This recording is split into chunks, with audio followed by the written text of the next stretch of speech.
Breaking news చూస్తున్నాం. Iran America యుద్ధానికి ముందు 2 రోజుల ముందే ఇజ్రాయెల్ వెళ్లారు భారత ప్రధాని నరేంద్ర మోదీ. అక్కడ 2 రోజుల పర్యటన తర్వాత ఆయన తిరిగి భారత్కు వచ్చారు. ఆ వెంటనే ఇరాన్లోని ఇండియా ఎంబసీకి వెంటనే హెచ్చరికలు జారీ చేశారు. అక్కడ ఉన్న భారతీయులందరూ తిరిగి వెంటనే ఇండియా రావాలి అంటూ కూడా ఎంబసీ ఆదేశాలు జారీ చేసింది.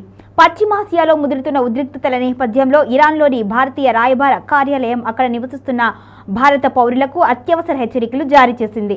ఇరాన్ అమెరికా యుద్ధం ఎప్పుడైనా మొదలయ్యే అవకాశాలు ఉండడంతో భారతీయులందరూ తక్షణమే తిరిగి రావాలి అని ఆదేశాలు జారీ చేసింది 2 రోజుల క్రితం భారత ఎంబసీ. మొత్తానికి అసలు ఇలా ఎందుకు హెచ్చరికలు జారీ చేసింది?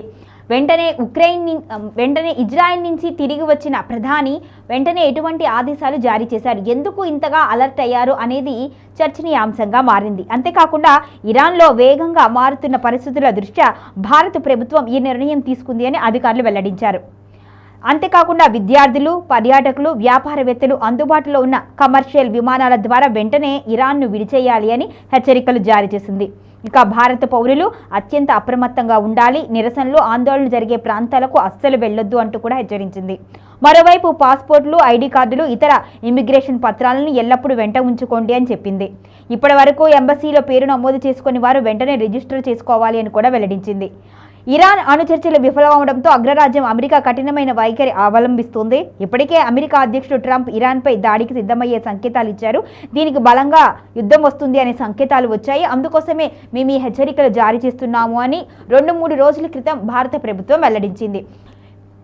ఇజ్రాయెల్ నుంచి మోదీ రాగానే అసలు ఎందుకు వెంటనే స్పందించింది అంటే ఇజ్రాయెల్లో ఎటువంటి సంకేతాలు మోదీకి అందాయి? ఇరాన్ అదేవిధంగా అమెరికా యుద్ధంలో ఖమేనీ ఖచ్చితంగా ఖతమవుతారు, ఆ దృష్ట్యానే ఇక్కడ యుద్ధానికి సంబంధించిన చర్యలు జరుగుతున్నాయి అని మోదీకి సంకేతాలు వచ్చాయా? సో తీవ్రమైన పరిస్థితులు, ఉద్రిక్త వాతావరణం నెలకొంటది కాబట్టే ఇక్కడ భారతీయ పౌరులను అప్రమత్తం చేసే విధంగా ఆదేశాలు జారీ చేశారు అని కొంతమంది విశ్లేషకులు అయితే చెప్తున్నారు.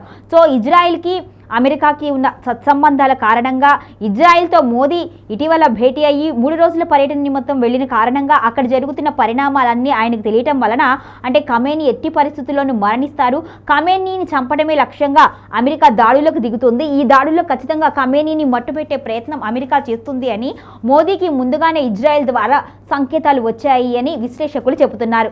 ఈ సంకేతాల నేపథ్యంలోనే ఆయన వెంటనే హెచ్చరికలు జారీ చేశారు, భారతీయులందరినీ వెనక్కి రమ్మని ఆదేశాలు జారీ చేశారు అంటూ కూడా విశ్లేషకులు వెల్లడించారు. మొత్తానికి అదేవిధంగా కేంద్రం హెచ్చరికలు జారీ చేసిన 2-3 రోజులకే యుద్ధం అనేది భీకర స్థాయిలో నెలకొంది. ఆ తర్వాత ఖమేనీని అనుకున్న ప్లాన్ ప్రకారం అమెరికా అయితే ఖతం చేసింది. సో దీనికి సంబంధించి ఇప్పుడు విశ్లేషకులు కూడా మేము చెప్పింది నిజమే అవుతుంది, మేము ముందే చెప్పాము, అంబసీని అలర్ట్ చేయడంతోనే కేంద్రం నిర్ణయం ఎటువంటిది అనేది మేము ఇక్కడ క్లియర్గా చెప్పాము. సో ఖచ్చితంగా ఖమేనీని అంతం చేసే లక్ష్యంగానే ఈ యుద్ధం జరుగుతుంది అని అందరికీ తెలుసు. కానీ ఖమేనీ చచ్చిపోతాడు అనేది అంతర్గతంగా ఎవరికీ తెలియని విషయం, అది మోదీకి ఇజ్రాయెల్ ద్వారా తెలిసింది అంటూ కూడా విశ్లేషకులు చెప్పారు. సో మొత్తానికైతే ఖమేనీకి సంబంధించిన వార్త భారత్కు ముందే తెలుసు అని విశ్లేషకులు చెబుతున్నారు.